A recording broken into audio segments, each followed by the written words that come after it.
he's like, it's not the brain damage. It's because he's profoundly hearing impaired. And I said, okay, what's that mean? And he said, well, because he's like deaf as a doorknob. He's just deaf.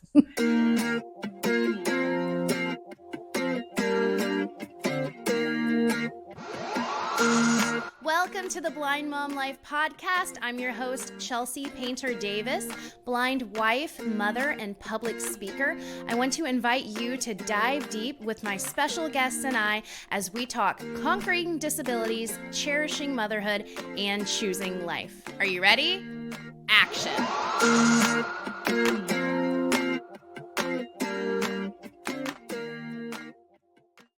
Hey guys, time to talk movies. So I love Finding Dory. It is a beautiful sequel to the Finding Nemo movie, and it is a favorite in our household right now with my sweet little son Dallas. He is fascinated by the fishes and the turtles.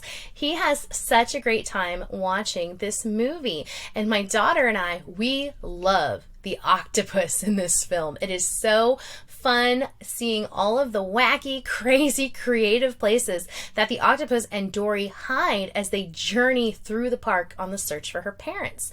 For those of you who have not seen this film, it follows Dory on that journey to find her long-lost family despite her short-term memory loss. When many would have given up with such a struggle, she does not. Dory is fearless in this search. She knows she's lost her family and she knows she wants them back. And that's all that matters because she is not going to quit. Not only does she inspire the audience on this journey, she inspires other characters at the fish hospital who are dealing with health complications, disability, and they are inspired to reach their full potential as well, living their best lives possible with disability.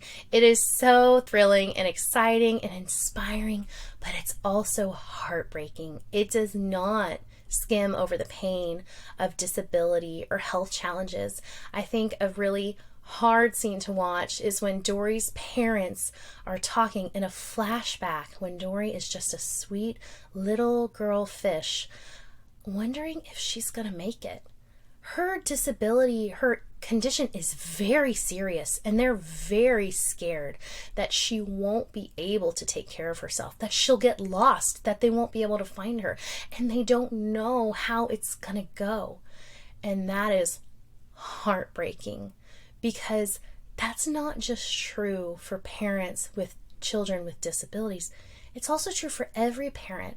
We can look at our children and there's something that they haven't mastered yet, something that they're struggling with, some kind of suffering in their life where we look and say, wow, I don't know how they're going to handle that. I don't know how this is going to go. I wish I could take this burden off of them. I wish I could solve it for them. I wish I could do it for them. But they have to face it on their own.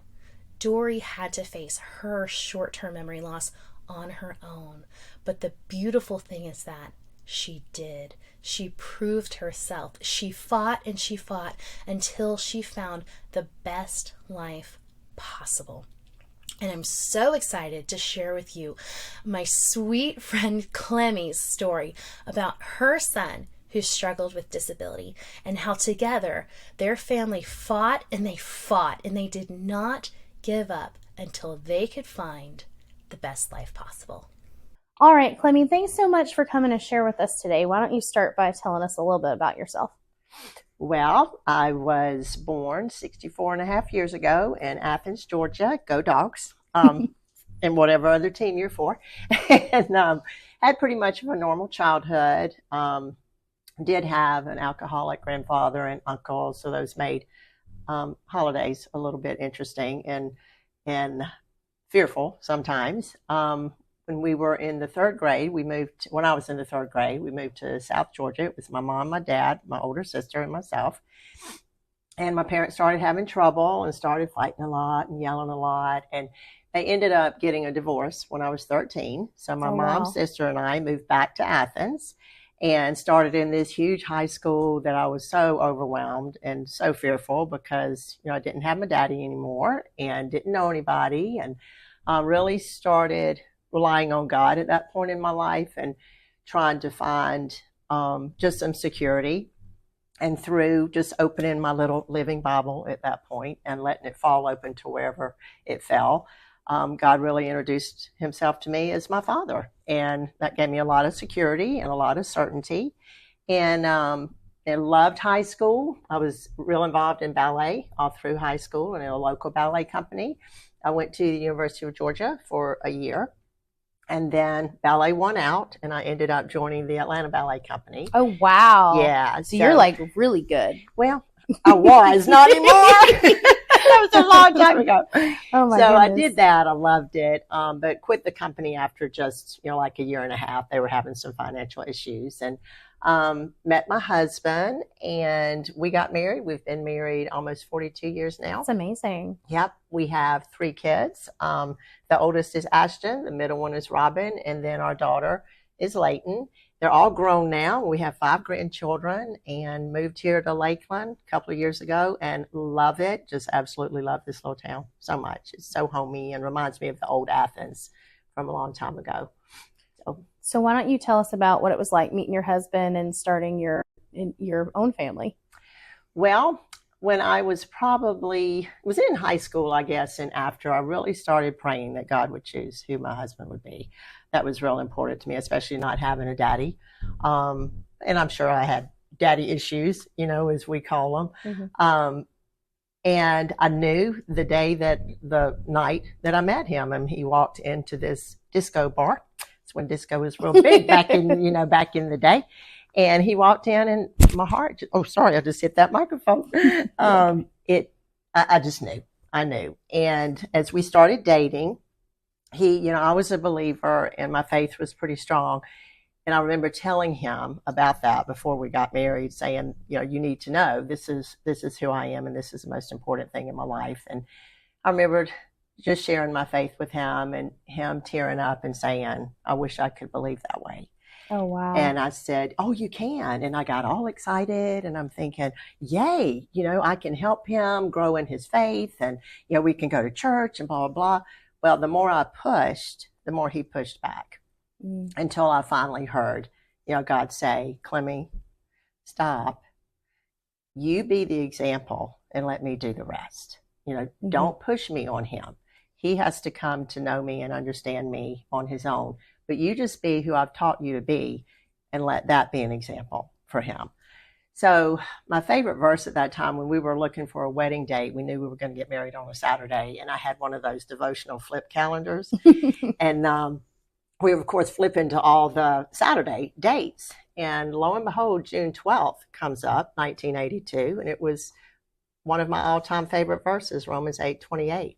All things work together for good to those who love God and to those who are called according to his purpose. Little did I know how amazing and significant that was going to be in my walk with Jim. For 17 years, I prayed and prayed that he would come, to the faith and to share faith like I had. We had our children. He was so good about absolutely going to church. Let's take the kids to church. Yes, we'll get them christened. We were members of the Episcopal Church back then. And that's when you were sprinkled, when you were a baby. And he was, always very accepting of that. But I knew he didn't have that daily personal relationship with Jesus that I did and that I wished he did.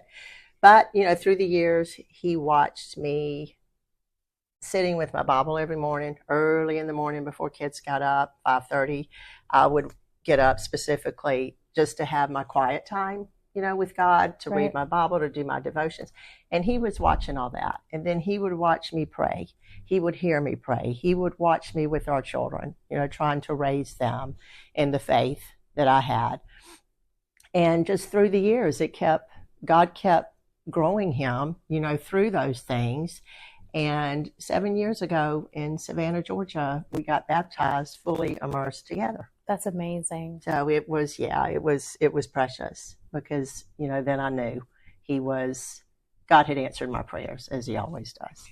And he brought him to understanding and to acceptance and to belief. So why don't you start telling us a little bit about your kids? Okay. Ashton is the oldest. He's now 35. And he is with a beautiful, precious girl that I call my almost daughter-in-law. And they have 2 children. They have Kingston, who is 5, and they have baby Tommy, she's a little girl. She is almost 2. And then we have Robin, and he is disabled. He's 33 years old now, and he's still with us. And then we have our daughter, Layton. She's 31, and she's married to the man I prayed for her. And they have 3 children. They've got Adeline, who's 5, Scarlett is 3.5, and Landon, their baby, is almost 1. Oh, yeah. Tell us a little bit more about Robin. You said that he was disabled. Yes. When I had a normal pregnancy with him. So the whole thing was kind of a surprise. He was born December 21st, 1990, and he did have heart decelerations during the delivery, and I did have to sign papers for an emergency C-section just in case. But every time his heart rate would zoom down, it would rise back up when the contraction was over. Right. So they're like, okay, well, let's just go on and do this. He also, during the whole pregnancy, he was measuring small for gestational age. So they were kind of watching that too. Well, then, of course, when we get into labor and this is happening, everybody's, a little bit on guard. But he was delivered. They did find out the umbilical cord was super short and it was wrapped around his neck twice. Oh, wow. That's so scary. So it was scary. But his APGAR was okay. I think it was a 9.9 or something. And then, everything appeared to be fine. He was a precious, sweet baby. Looking back now, knowing what I know, he was very calm, very easy. But I think the word and the thing that keeps coming to me is he was very calm. When he was about 9 months old, we noticed he had been having a lot of trouble sitting up on his own. But he finally, managed that. But he kept his right arm pulled up like this all the time. Okay. Could you describe that for our visually impaired audience members? He would hold the elbow into the right side of his body, and then his right hand would be fisted and kind of held up towards his chest. Oh, okay. That way. So it was bent. And very then tightly pulled to his chest. Exactly. So we noticed that and, really, kind of pushed with the pediatrician who was wonderful. And she said, let's do an MRI and let's see what's going on. And I think, again, going back to how God has spoken to me all my life, another favorite verse was Philippians 4:19. My God will supply all of your needs according to his riches and glory in Christ Jesus. And just, to give evidence of all the times that God has really come through, not just through Robin's life, but through my whole life, and using that verse of how he will supply all of your needs. And I don't mean monetary or health needs. I'm talking about needs that he will meet through people that he places around you through situations, opportunities, whatever. Well, the first thing that was met was having this pediatrician who was very intent on finding out why he was holding his arm, right? Like this, why he was not crawling at 9 months old, getting close to 10 months now. So she did the MRI, and they found out that the left hemisphere of his brain is about a third the size smaller than the right hemisphere. And they attributed to that to an oxygen deprivation when he was in utero. And they think between 15 and 17 weeks gestation when he was being made, that just the oxygen cut off, the left hemisphere stopped growing. It did pick back up, but it never, to this day, it's never become the same size as the right hemisphere. Well, the left hemisphere affects the whole right side of your body. So that's where, he was then diagnosed with moderate cerebral palsy, mild to moderate, depending on which part of the body you're looking at. So they started him with a physical therapist and with an occupational therapist. Okay. Well, we were living in Miami at the time, and we had an all-tile floor, and we had home health that would come. A pediatric PT and OT would come to the house, and one day the PT was there and he was working with them. And by this time, Robin's probably 12 months, a little over a year. And I dropped some pans on the kitchen floor, and it was a horrendous noise on top floor. So Robin didn't budge. Again, my God will supply all of your needs. This physical therapist just knew, because I would not have really thought about it. I thought, oh, that was loud. But Robin's playing with toys. He's, didn't bother him. And you're busy being a mom. That's right, with 2 other kids. And so the PT calls me over and says, don't let him see you. Stand behind him and call his name. I did. Robin didn't move. He said, come closer, do it again. I did. Robin didn't move. And he said, okay, now let him see you in his peripheral vision and see what happens. So I walked beside him, said his name, and of course, automatically turned that head and just smiled. And hey, Mama. You know, I mean, he didn't say that, but, he made the contact then. So that precious physical therapist said that day, you need to seek some hearing evaluations. I think we've got a problem. I think he's got a hearing problem. Again, as God would have it, I was in a Bible study at that point, and one of my friends in the Bible study was an audiologist, and she said, come, I'll do it. We'll do it together. So we went, and she did the first hearing test, and it read that the right ear was okay. The left ear had a problem. She said, I want you to come back in a couple of weeks. I want to put him to sleep, and let's do a better test.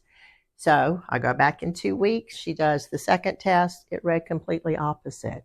The left ear was okay. The right ear had a problem. That's so confusing. It was. And she then said, Clemmie, I need to call in a specialist. Let me line that up, and then I'll call you and we'll set up the appointment. Well, while she's trying to do that, Hurricane Andrew hit Miami in 1995 and blew us out of town. My husband ended up getting transferred to New Orleans. And after all the horrifics of that hurricane, and we won't go into that because that doesn't have anything to do with Robin.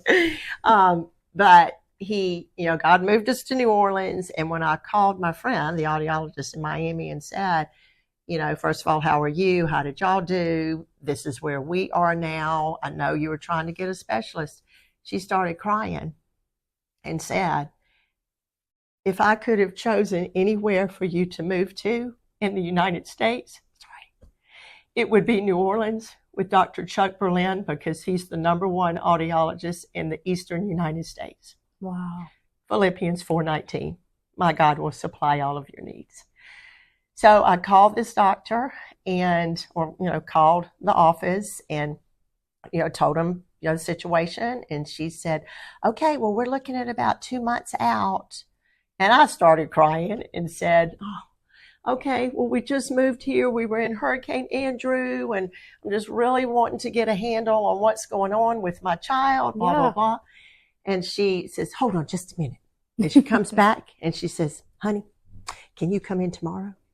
Oh, my goodness. So they got him in immediately. So we go the next day. We were there for 7 hours. We did all the testing. That man was just such a godsend. He was so positive and encouraging and just so full of joy himself. And I remember him walking out with Robin after the last testing that he did, saying, we've got an answer. And I'm like, okay. Because when somebody's like that, it kind of revs you up too. And he said, now I know why he's not talking. It's not the brain damage, because we were wondering too if that brain damage from 9 months was causing what they call apraxia. It's a language deprivation. And he's like, it's not the brain damage. It's because he's profoundly hearing impaired. And I said, okay, what's that mean? And he said, well, because he's like deaf as a doorknob. He's just deaf. And I'm like, okay. And I think just how he presented it and him being so positive and using the words, he's just deaf, just kind of revved me up. And, he's hugging me and he's hugging Robin. He goes, oh, this is doable. I'm going to give you information. I'm going to give you, all the different forms of education. You and your husband need to talk about it, and y'all need to make a choice as to, how you want to raise him. Yeah. So we leave. I get Robin in the car. buckle him in as we're pulling up onto the interstate. I felt like I was hit by a brick wall, and I had to pull off and just sit there for a minute and look in the rearview mirror and see these huge blue eyes and that precious little face. He was 22 months old. I was 8 months pregnant with Leighton. And I just had to sit there for a minute and just let that grief overtake me. Yeah. This was a brand new journey, a brand new road that I knew nothing about. And I went into a dark place for, a couple of weeks. And I kept hearing, though, the still small voice that kept saying, and I'm going to revert to one of these passages, that it is from Isaiah 41:10. And I really felt God saying during those 2 dark weeks, do not fear, for I am with you. Do not be dismayed, for I am your God. I will strengthen you and help you, and I will uphold you with my righteous right hand. Wow. And boy, did he. So, from there, trying to pick education, that we wanted for him. He had given us... That's so overwhelming just to pick normal education for your kids. Exactly. Yeah. And, all these different forms. There's oral auditory, where they don't do sign language. They teach them how to speak. There's total communication, where they use part oral auditory and then they use sign language. And then there's your state deaf schools, where you board your kids. And of course, I'm like, I'm not boarding my 6-year-old. No. Well, at that point, I'm sorry, he was 22 months. He was 2. I'm not going to board my baby. So because there was no deafness in the family, nobody knew sign language, Jim and I are like, let's do oral auditory. Let's teach him how to talk. So we take him to this school, and after a year, he had no language. The other babies his age were starting to have some words, and all Robin could say at that point was E, E, E, E, E, E, E. So they nicknamed him E, the E boy, goodness. Which is fine. I mean, it was cute and fun. So anyway, after a year, he had nothing. One day I brought him home after school, and he wanted something to eat. So I opened the pantry, and I'm pointing to different things. Do you want this? Do you want this? And he kept shaking his head. No, no, no, no. He starts crying. He finally slams himself down on the floor and starts banging his head Poor baby. on the floor of the kitchen, which, of course, I fall down. I scoop him up. I'm crying. I'm holding him. I grabbed the phone. I called the school and said, I can't do this anymore. I have to be able to communicate with my child, and I can't. He's not progressing like the other kids are. What do we do? Again, Philippians 4:19. The principal says, I have one teacher here who knows sign language. Do you want to try it? And I said, yes. One teacher, because remember, oral auditory is very anti-sign language. They don't want anything to do with it. They want to teach these deaf kids how to talk, which a lot are successful. I will always say that. But for Robin, it wasn't working. So this one teacher who was married to a pastor, she starts teaching him sign language, and he learned 100 signs in 2 weeks. That is amazing. That's incredible progress. Yes. He was so ready. I couldn't learn 100 signs in 2 weeks. This is nuts. Me either. So we ended up, using sign language. I started taking the sign language classes too myself, because I knew I would need to be ahead of him. And then we ended up leaving New Orleans too and moving to Dallas, and we started him in a total communication school up there where they were signing, and I became an interpreter there, not for him, but for some other deaf kids. But in that process too, I saw how lonely it was, for the deaf kids. There were about 200 kids in the school, kindergarten through 6th grade, and there were 8 deaf kids, and they were all different ages. So they would all sit together at lunch, not really talk to each other because of the age differences. You've got a 6th grader and a kindergartner, so they didn't really, they could. And then I would, be out at recess and see Robin with his little class and see the other kids picking teams and saying hurtful, ignorant things just because they didn't know. I don't think they were. Kids. They're just kids. We don't want him on our team. He's stupid. We don't want him. He can't do anything. So by Christmas, I got home to my husband and said, I can't do this, we need to find an all-deaf school. I'm not going to board him. Now, by this time, he's 6. I'm not going to board him at a state school for the deaf. We need to find a deaf school that has day hours and that he comes home every afternoon. So we got online at that point. Now, this was back in 1998. There was one school in Phoenix and one school in Atlanta, Georgia. And I looked at Jim and I said, I'm going home and I'm taking him. You coming with me? And he said, yeah, Clemmie, what about my job? He had been with Texas Instruments for 30-something years. What are we going to do? And I said, if this is what God wants us to do, it's going to happen and every door is going to fling open. And he said, okay. So he sent out about 30 resumes. He got one call back from Atlanta. It was a lateral move. They offered him the job, lateral move. So we picked up and we moved to Atlanta, and Robin started the Atlanta Area School for the Deaf. That's so great. When he was in the 1st grade. And he graduated from there in 2012. Wow, that's amazing. Yeah.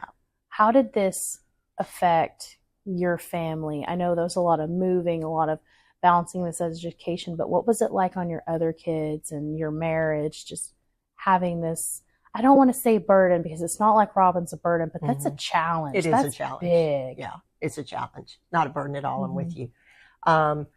Another thing from that precious guy in New Orleans, the audiologist, Dr. Chuck Berlin, we went back to see him a couple of times just for, educational purposes. And he told us the first time, he said, I'm going to be very open and honest with you and Jim. This will either make or break your marriage. So I want you to walk out of here today and you make that decision. Are you going to let it make your marriage or are you going to let it break your marriage? So I think right there again, God just calling down to us saying, hang on to each other, hang on to me. We're going to go through this. And then with Layton and with Ashton, I think every sibling, having a special needs brother or sister affects each child differently because kids are so different. So you never really know what you're going to get. But I would tell every parent, be prepared and be watchful because it is going to affect them, even if they say it doesn't. Our oldest son, Ashton, is very stoic, and he would have let you think it didn't really affect him. But he ended up, when he was in high school, just going down what he calls a rabbit hole, making a whole bunch of really bad decisions, getting involved with the wrong group of kids, continuing to make a lot of really bad decisions. So I was on my knees a lot, about him as well, and just for God to protect him and save him from what I knew, that he was in the middle of. Our daughter, God bless her, she is a perfectionist, and I think because she looked and she saw, okay, older brother is getting in trouble a lot. Middle brother is disabled. He can't hear. He can't, he has trouble with his homework and his schoolwork. So I need to be perfect. So, of course, perfectionism is not a healthy thing to be at all. So she was also real involved in ballet, and she excelled way higher than I did in ballet. But unbeknownst to us at the same time, she started having an eating disorder. And that, again, being part of perfectionism and, just trying to be perfect in the ballet world and the whole bit. So she struggled and fought with that from the time she was 12 is when it first started. Yeah. Now, I did notice then, because I saw her lessening her food portions on her plate. So I ended up taking her to the pediatrician, and he was not an eating disorder specialist, so he did not handle it correctly. I loved him. He was a great doctor, but he did not handle that in the right way. He ended up putting her on an appetite stimulant, so she did gain some weight back. But probably by the time she was 14, it's really started digging into her again. When she was 15, she was accepted to Houston Ballet, which is the number 3 ballet company in the country. And she was the youngest they'd ever accepted, and we were all excited and happy for her, thinking the eating disorder was under control, but it wasn't. So she moves out there. She was in a townhome with a chaperone, so it wasn't like she was out there all by herself, but pretty much, on her own. And she begged to go. I mean, this is what she wanted. She wanted to live this dream, and Yeah, it was amazing. But the eating disorder came back, and I just, I think even now, the two of them, because now as grown adults and as me and Jim in our senior years, and all of us having to be realistic and honest about what does the future look like. Mm-hmm. And when Jim and I go to heaven, who's going to help with Robin? Who's going to take care of Robin? So, there's still, this will forever be a part of their life, too, just to make sure that he's taken care of and that he's okay and that his Social Security is taken care of and his Medicaid is taken care of and that he's getting to doctor's appointments and that he has advocates and that he has an interpreter, for these situations if they can't go. So, yeah, it's a challenge. It affects the whole family. Yeah, it does. Yeah. So what does your family look like now? Well, I think it's a beautiful family.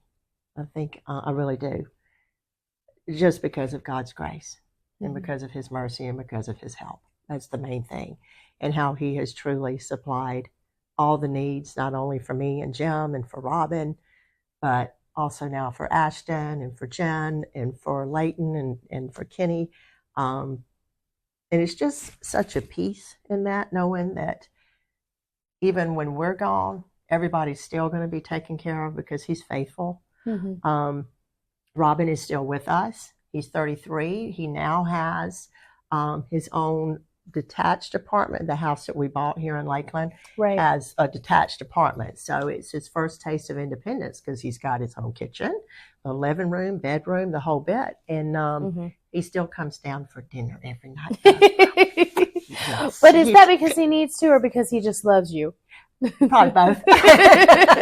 Probably both. Oh my goodness. So, but yeah, I mean, he's doing great. He's had several jobs. He's worked at Lowe's a couple of times. Oh, great. Yeah, we're in the process now of just trying to find some things here in Lakeland that he might enjoy doing. Yeah. And then I got real excited yesterday. We were driving through downtown and he goes, where's apartments here? And I said, oh, there's many here in the town. They're beautiful. He said, I want one. Oh my goodness. So, I mean, but that was so encouraging for me to hear that, that he's not thinking he has to stay with me and Jim forever, that he's thinking about, I want my own apartment downtown Lakeland one day. It was cute. Yeah. Oh, that's so great. Yeah. What advice do you have for another mom who might find herself in your position, like being told, hey, like, you were right. There is something going on with your baby. Your baby's not going to hear. That's such an overwhelming, scary thing. How can you offer them a little bit of hope? Well, for me, and I would, for everybody, I would just say walk with Jesus. Walk it with Jesus. It's not an easy road, but if he's right beside you, you can walk it. But you have to choose him. You have to know that he's a choice. He gives us free will. So you have to really set your mind on choosing to walk this challenging road with him, being aware of all the things and all the people he is going to align around you to help you through and to help push you forward. I also say align yourself with other parents who are parents of disabled kids. I think that is crucial and very important because they're the only ones who can truly understand what you're feeling, what you're going through. I have, tons of godly friends who have helped me so much and have prayed for me and walked with me. But what's really helped a lot was speaking and participating in life with other parents of special needs kids. Also, if you need extra help with counseling, go to a counselor, get some tools in your toolbox, to help you know how to handle a challenge that's not going to go away, is going to last a lifetime. But again, it's doable. And Jim and I have always said too that this has only made our lives richer. That we have met people we never would have met if it hadn't been for Robin. We have a beautiful language that we never would have known if it was not for Robin. yeah, it's just, again, you can choose to make it a beautiful journey. Again, it's not an easy journey, but you can certainly choose to make it easier, to have a positive attitude, and just to, yeah, to push through, keep pushing, and to walk with Jesus. Thanks so much, Clemmie. You are so welcome.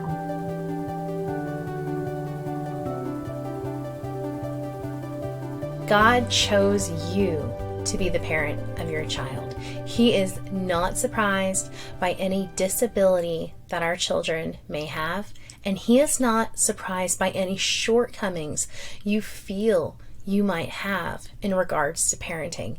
He perfectly matched the two of you together to be a beautiful family. You just have to trust Him that something good will come out of hardship, because God has this beautiful, majestic talent of taking lemons and making delicious lemonade. He has a plan for the most painful things in our lives. We just have to hand them over to Him.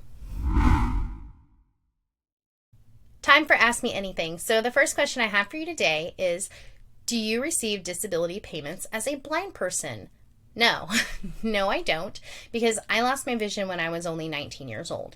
And the way that disability benefits are structured is that you have to pay in a certain amount before you can become eligible to draw disability benefits in the circumstance that you do become disabled. This is a big misconception that a lot of people have about the Social Security Administration.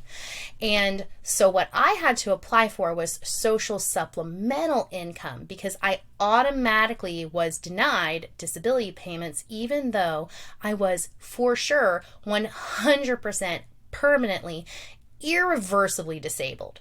So SSI, Social Supplemental Income, is a payment plan where people like me who were denied disability just because of our age, just because it was impossible with my young age to have paid in enough to disability to be eligible to draw, can receive about $733 a month is what it was when I first started drawing benefits. That is nothing. It's really frustrating to me that the government carries on as if they're taking care of disabled people, but there's this huge gap in care. And because they present it in a way of, oh, we've got to take care of the disabled people, we got to write them disability checks, there is a big lack of private charity giving to certain circumstances like mine, because they just assume that the government is taking care of us when they're not. Not only was the amount of money that I was receiving very, very small, ridiculous to be asked to live on, they also would look at my household income, aka my husband's paychecks, and every dollar that my husband made, over $800. $800. A dollar was deducted from the $733 payment I would receive. It was so frustrating because it capped our income at $1,500 a month with that model. That's not a lot. That's really stressful and frustrating to try to live on. And it disincentivized us from trying to achieve things on our own, because the more we worked, the less we got. And I finally got fed up with it, and I got off disability payments because I just decided, you know what? I'm done. I'm going to do this myself. I have enough hope. I have enough ambition. Me and my husband, we're going to take care of our own family. It's going to take a long time to fully get to the place that we want to be, but I'm done living off these payments because they don't even take care of us in the way that they pretend they do. And I'm tired of being told that that's where I need to stay. The next question I have for you is, how do you type your speeches as a blind person? So I use this software called VoiceOver, and that gives me access to Apple products. It reads the text out loud. And so I grab my iPad and my Bluetooth keyboard that I've memorized the keys on, and I will type. And as I type, VoiceOver will read out loud everything that I'm writing. That sounds a lot easier said than done, though, because the real trouble in typing out my speeches is navigating to the exact point in the speech that I need to edit. I am not some magical speech writing genie who just knows exactly what I want to say and it comes out perfectly the first time. Those people are crazy. They're amazing. That's not me. I think as I type, so it involves a lot of editing. And that is very, very frustrating with my software, because right now, the software I'm using, I have to like arrow key to the part I want to edit. I can't just grab a cursor and click down and be like, oh, over here, this is where I want to work. I see it. It's right there. Click, drag, move. No, I don't have those options. So I'm arrow keying and moving around, and it takes forever. It takes forever. It's so frustrating. So honestly, like, if my husband has time and he doesn't mind, I have him help me write the speeches, because he can edit and move things around and type so much faster than me. And it is something that I really appreciate. I find really, really helpful. But in those times where I am completely on my own and I'm working, I just do the hard things. I just take the time to navigate, even though I feel like it takes like 60% of my time, because sometimes I get bumped out of the software and I brought back up to the top of the document, and then I got to arrow key all the way down again, and it's like 1,500 word document, or my latest speech is like a 3,000 word document. It's really frustrating, but you know what? I get it done. It happens eventually.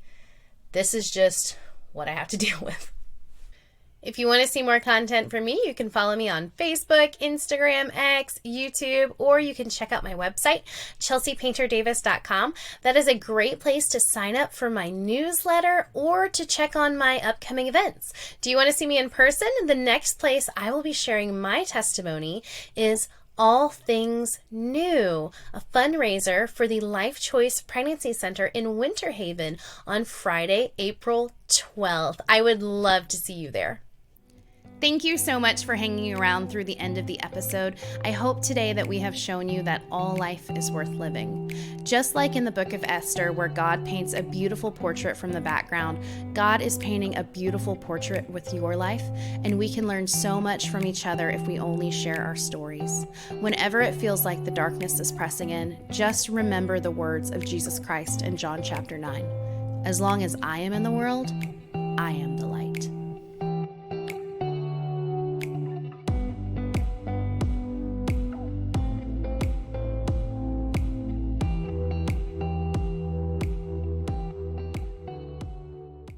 You got this. All right, ready?